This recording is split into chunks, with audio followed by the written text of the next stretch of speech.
Deleting data from database. In this video, we're going to create the delete service to remove an existing data from the database. Delete represents the letter D in the CRUD acronym. It's one of the HTTP request APIs used to perform data removal. So the delete API is usually associated with two URL endpoints. The URL without the ID is used to delete the entire table or collection. The one with an ID intends to delete only a single record. So let's create the delete API to delete a single record from the database.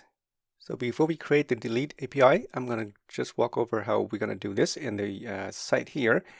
If I click on one of these delete buttons, for example, if I click on it, it's going to prompt this screen here just to make sure if you want to go ahead and cancel, just cancel that. Otherwise, if you click delete, it's going to take you to a delete page with an ID of 106, 103. And just like the edit, we're going to grab this ID and then send that ID over to the backend to delete that data. And we're going to get a message here to say something like deleted successfully. Okay, so let's go and start our code. All right, in the provider service.ts, I'm going to write a function down here at the bottom. This is the delete a single record. So just put, I'll use delete provider, and we just need an ID, type number, return an observable of any, and we're going to return this HTTP delete, pass in the API with the ID. Okay, so that's it for this API.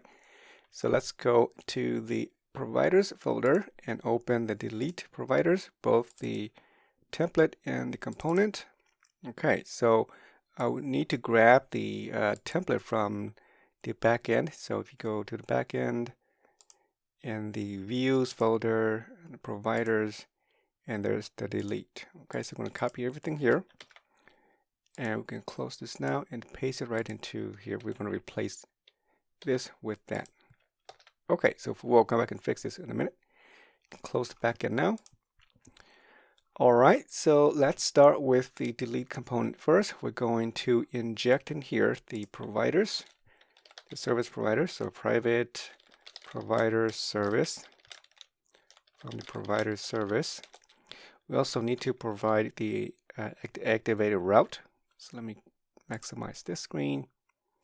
We need a private, or I would just call it route, and activated route. Okay, so that's done. Make sure they are included here in the import. All right, so in the init here, I'm going to get that ID. So that means I need to have put up here a an ID. Also need to have the, if you look at the delete component, we're going to get the company name and then display that to the message. So up here I have a company name, this company of type string. And then maybe we'll have another variable called is deleted, and we'll set that to false. Okay, so when we check that, whether it's true or false, then we'll render that message. And again, the reason why I do that is because we are receiving this data asynchronously from the backend, so we'll make sure that the company name is filled in before we display the message. Okay, so let's go and then start to retrieve the ID. So this route param map, and we're going to subscribe to this param map. We're going to grab the ID. Let's do it in a separate line. Subscribe, and we're going to get the data or params, and then we'll assign this ID equal to the params get the ID, and we'll have to parse it. Parse it with the integer. Okay, so one more. All right, so we got that ID, and then now we can then go ahead and delete the record. So we'll just say delete record. Actually, it's going to call this delete, and we'll create a function right in here. So we'll say this delete record.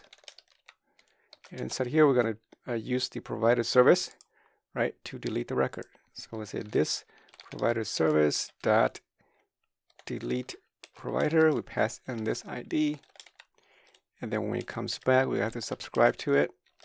And then we'll get the data coming back. And then we'll do something with the data. And then here will be the error. We'll just console log that to the console. Okay, so when data comes back, we are going to assign the company from the data. So the data comes back, I believe it comes in the object.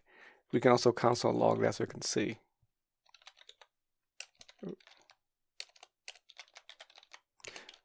We can see the data. And then we're going to assign this company, oops, not throw statement, equal to the data of the company of company name. Okay, we just grab the company. And then we're going to set this is deleted to true. And I think that's about it. So let's see if this works. Let's save this. And in the form, we're going to render this H2 only when the deleted is true. So we're going to add here the ng if directive. If it's deleted, then go ahead and render this to the browser.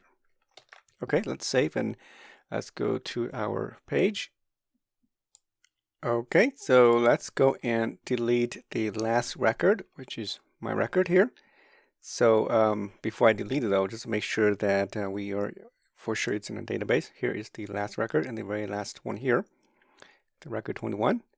And so we can go ahead and proceed with the deletion. Just go and delete, confirm, and it has been deleted. You can press F12 just to inspect. So the data coming back is the deleted record, which is my record here. And we can verify this provided list here. It should not be there anymore. As you can see, it's gone. And then we can check the database as well, just to make sure. We can refresh this and to make sure it's not there. So we are down to 20 records, and we can search for that. Just search and say last name is starting with her case insensitive. And you can see that nothing is returned. So it's a success. And that's how you can delete data using the delete API. This is the end of this section, and that brings us to the end of the course. In the next video, I'll close the course with my final thoughts and a brief summary, and I also provide additional information and resources to further your learning.